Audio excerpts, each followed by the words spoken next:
안녕하세요. 오늘 저희 손에는 소프트웨어 성능 테스트에 관한 기술 문서 일부가 들려 있습니다. 네, 구체적으로는 그 ISO 2050 표준에서 말하는 성능 효율성, 그리고 그걸 어떻게 테스트하는지에 대한 내용인데요. 맞습니다. 이게 좀 복잡해 보일 수도 있는데 오늘 저희가 옆에서 친구처럼 핵심만 쏙쏙 뽑아서 확실하게 이해하실 수 있도록 한번 파헤쳐 보겠습니다. 네, 좋습니다. 자, 그럼 이 문서에서 말하는 성능 효율성, 이걸 좀 보면요. 크게 세 가지로 나뉘더라고요. 네. 그 하위 특성들이 있죠? 네, 얼마나 빠른가 보는 시간 반응성, 네. 또 자원을 얼마나 쓰나 보는 자원 사용률, 그리고 이제 얼마나 많은 부하를 견디는지 용량, 이렇게요. 그렇죠. 결국 성능 테스트라는 건 어떤 특정 조건 아래에서 소프트웨어가 이런 특성들을 얼마나 잘 만족시키는지 그걸 측정하는 과정인 거죠. 네, 정확합니다. 시스템이 주어진 환경에서 얼마나 제 역할을 잘 해내는지 보는 거예요. 여기서 말하는 자원이라는 게 단순히 뭐 처리 시간 이런 것뿐만 아니라 그 CPU 사용량, 메모리, 또 네트워크 대역폭 같은 것들을 다 포함하는 거죠. 맞아요. 생각보다 범위가 넓습니다. 우리가 매일 쓰는 앱 같은 거 생각해 보면 이게 얼마나 버벅대는지 아니면 배터리나 데이터를 얼마나 잡아먹는지 뭐 이런 거랑 연결되겠네요. 네, 바로 그겁니다. 특히 그 자원 소모 측면 있잖아요. 이게 모바일 환경처럼 제약이 많은 곳에서는 사용자 만족도랑 정말 직결되거든요. 그렇죠. 아무리 기능이 좋아도 배터리가 너무 빨리 닳으면 쓰기 좀 꺼려지죠. 그럼요. 순식간에 닳게 만들면 뭐 외면받기 십상이니까요. 그래서 여기서 중요한 개념이 하나 나오는데 바로 운영 프로파일이라는 겁니다. 운영 프로파일이요? 그건 뭔가요? 이게 뭐냐면요. 시스템이 실제로 어떻게 사용될 건지 그 환경과 방식을 미리 정의해 놓은 일종의 시나리오 같은 거예요. 시나리오요? 네. 예를 들면 뭐 특정 시간대에는 동시 접속자 수가 몇 명 정도 되고 그 사용자들이 주로 어떤 기능을 많이 쓰는지 뭐 이런 것들을 구체적으로 명시하는 거죠. 아하, 그러니까 실제 사용 패턴을 아주 상세하게 미리 그려보는 거군요. 네, 맞습니다. 그래야 현실적인 테스트가 가능하니까요. 와, 이거 진짜 중요하겠는데요. 근데 테스트할 때는 이 프로파일을 그대로 쓰기도 하지만 어떨 때는 일부러 조건을 더 혹독하게 만들기도 한다면서요. 네, 맞습니다. 그게 또 성능 테스트의 아주 핵심적인 부분 중 하나죠. 일부러 부하를 준다. 네, 시스템의 한계점을 파악하려고 의도적으로 부하를 가하는 건데요. 예를 들어서 용량 테스트 같은 경우는요.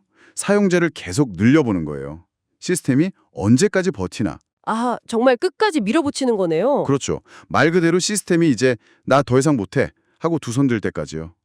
또 부하 테스트라는 것도 있는데 이건 특정 작업 처리량이 있잖아요. 네. 그 양을 점진적으로 계속 늘려가면서 시스템 반응 속도라든가 안정성이 어떻게 변하는지 그걸 쭉 지켜보는 방식입니다.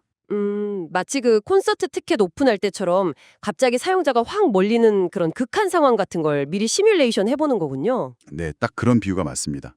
그런 상황을 미리 테스트해봐야 실제 서비스에서 당황하지 않겠죠. 와, 정말 그렇겠네요. 그런 극한 상황을 미리 겪어봐야 실제 서비스에서 문제가 안 생기겠군요. 그렇죠. 이렇게 다양한 시나리오로 때로는 좀 과하게 테스트하는 근본적인 이유는 결국 사용자가 실제로 불편을 겪기 전에 시스템의 잠재적인 문제점이나 한계를 미리 찾아내려는 거예요. 아, 예방 차원이군요. 네, 그렇죠. 예측 불가능한 상황에서도 안정적으로 돌아가도록 뭐랄까 일종의 예방 주사를 놓는 과정이라고 볼 수 있죠. 결국 당신이 겪을지도 모르는 그 느려짐이나 멈춤 현상 이런 것들을 사전에 방지하려는 노력인 셈입니다. 그렇군요. 그럼 이게 결국 당신, 그러니까 우리 사용자에게는 어떤 의미가 있는 걸까요? 바로 당신이 쓰는 앱이나 서비스가 그냥 평소에 잘 돌아가는 걸 넘어서서 사용자가 막 몰리거나 예상치 못한 상황에서도 안정적으로 제 성능을 낼 수 있도록 그걸 검증하는 아주 중요한 과정이라는 뜻이겠죠. 정확합니다. 갑자기 앱이 먹통이 되거나 하는 그런 답답한 경험들, 이런 테스트를 통해서 최소화하려는 거고요. 아, 그리고 참고로 그 성능 테스트 설계에 대한 더 자세한 내용은 뭐 그 성능 테스팅 실러버스라는 자료가 있다고 하네요. 전문가들 보는 교육과정 같은 거 봐요. 네, 맞아요. 거기에 더 상세한 내용들이 있죠. 자, 그래서 정리를 좀 해보자면요. 성능 테스트는 단순히 속도만 재는 게 아니라는 겁니다. 네. 아까 말씀드린 그 정의된 운영 프로파일을 바탕으로 해서 다양한 부하 조건 아래서 소프트웨어가 자원을 얼마나 효율적으로 사용하면서 또 안정적으로 작동하는지 이걸 아주 체계적으로 평가하는 활동인 거죠. 때로는 시스템의 한계를 일부러 시험해보면서 미래에 닥칠지도 모를 위험에 대비하는 과정이기도 하고요. 네, 오늘 이야기 나눈 내용을 바탕으로 한번 이런 생각해 보시면 어떨까요? 앞으로 인공지능, AI나 사물인터넷, IoT 기기들이 우리 생활에 점점 더 깊숙이 들어올 거잖아요. 그렇죠. 더 많아지겠죠. 이런 새로운 기술 환경에서는 과연 어떤 종류의 부하나 자원 제약을 고려해서 성능 테스트를 해야 할까요?